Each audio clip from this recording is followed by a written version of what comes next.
The studios have inundated themselves with low talent. They've inundated themselves with people who are not capable of generating quality products anymore. They've been inundated with people who are there to simply meet some type of diversity metric. They're there to meet some type of representative metric, ethnicity or otherwise. They're not there. They weren't brought in because they are the most talented storytellers.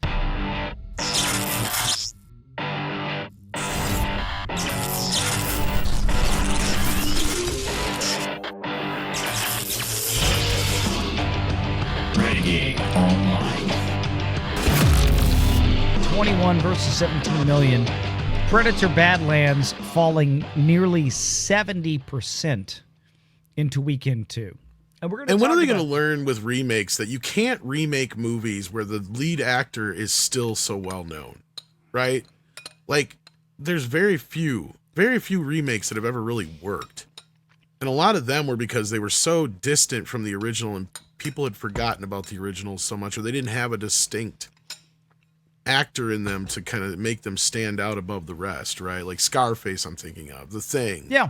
You know, The Fly. Even though The Fly had Vincent Price in it, it's a completely different take on The Fly.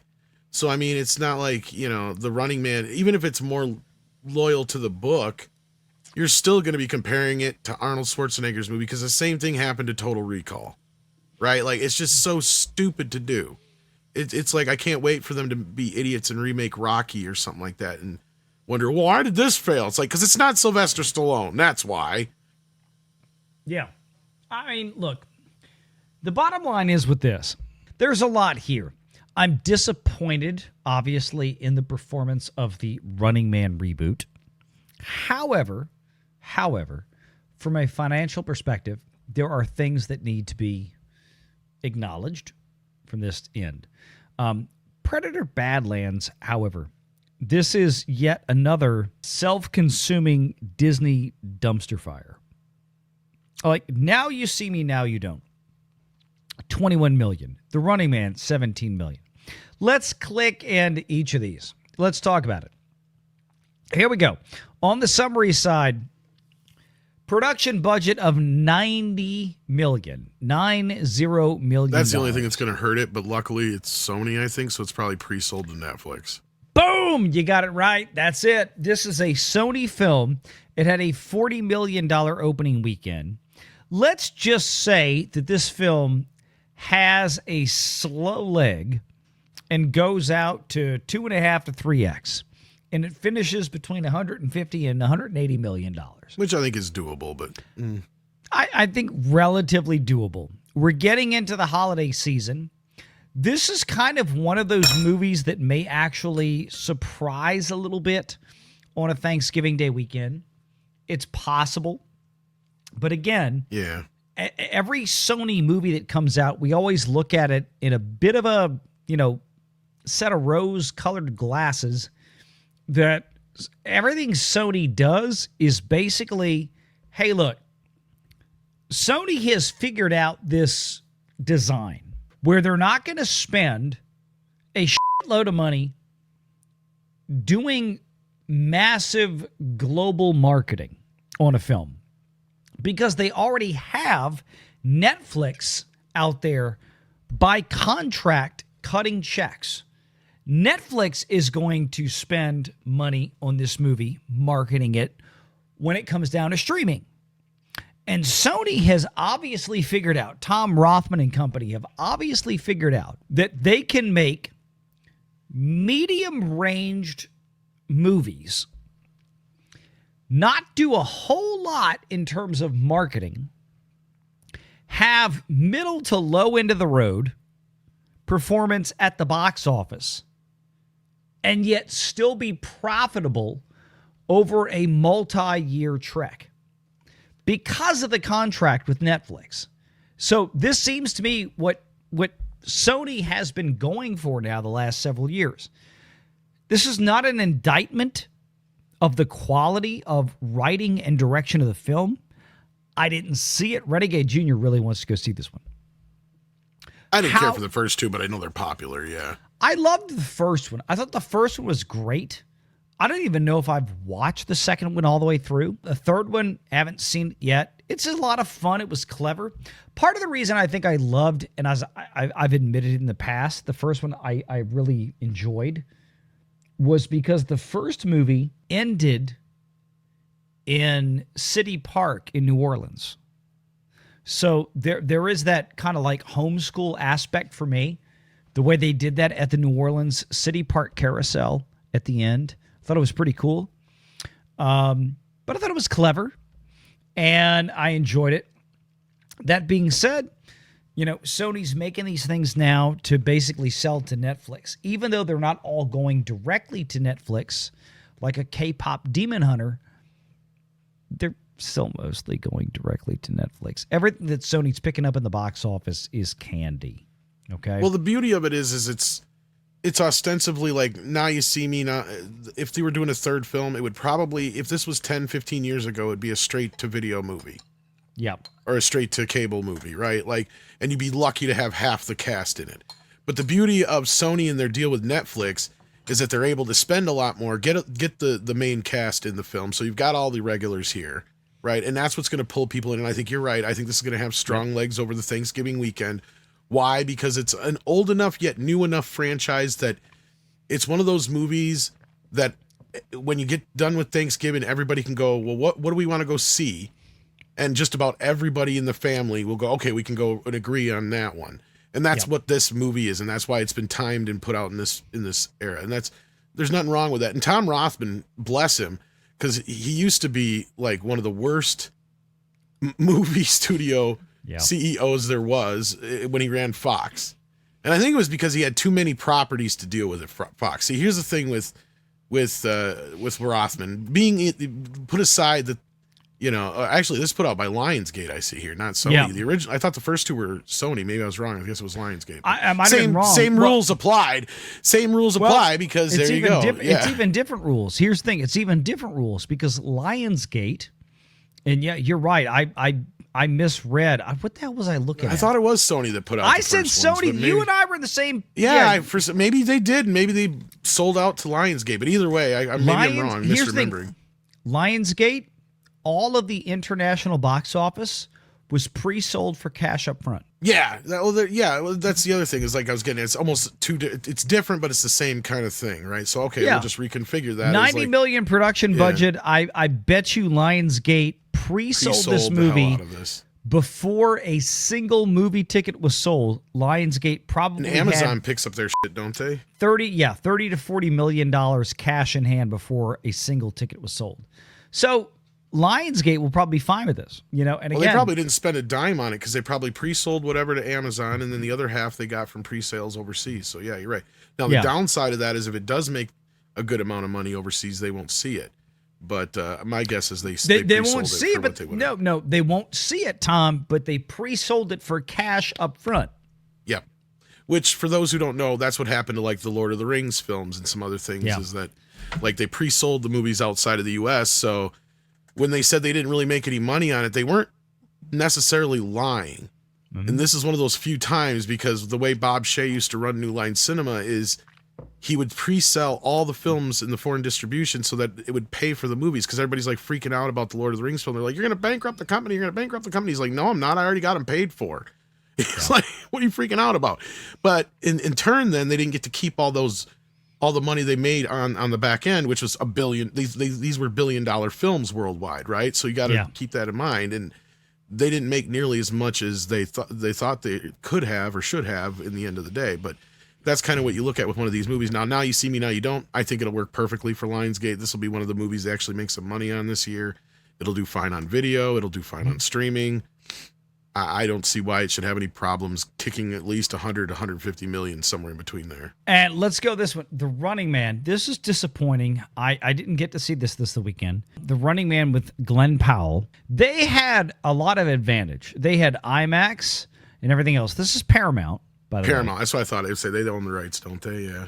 Paramount has this, and part of me wonders if this was a movie that didn't get caught in the transition process with the Ellisons coming in and buying Paramount. And I felt like the marketing for this movie was a fail. No, this feels like the type of movie that Ellison is pimping right now, honestly. You think it would be, but I felt like this kind of fell through the cracks a little bit. Now, that being said, No, finish your point. I'm sorry. No, I was just going to say, that being said, the production budget for this film was about $100 million. Yeah. That ain't looking good. But here's the thing, is that Ellison is a guy that I suspect is going to run his business, Paramount, like studios were run in the 80s and 90s and early 2000s. We're going to see a lot of third-party external licensing for this, like traditional days. So yeah, back in the old days, a movie like this had a modest to larger budget, didn't do awesome in the theaters, but could potentially have a very financially lucrative shelf life post-theatrical, because a lot of these studios are grifting back in that direction. Disney isn't, that's for sure. Disney is racking up losses after losses after losses month over month because they're stubborn. Paramount, especially under new leadership, I don't think is going to be doing the same thing. I think there's going to be a shift here in the next couple of 2 or 3 years. Well, I mean, there's a lot of factors with this film that are a problem. I'm looking at the original film, and believe it or not, it's one of Schwarzenegger's bombs.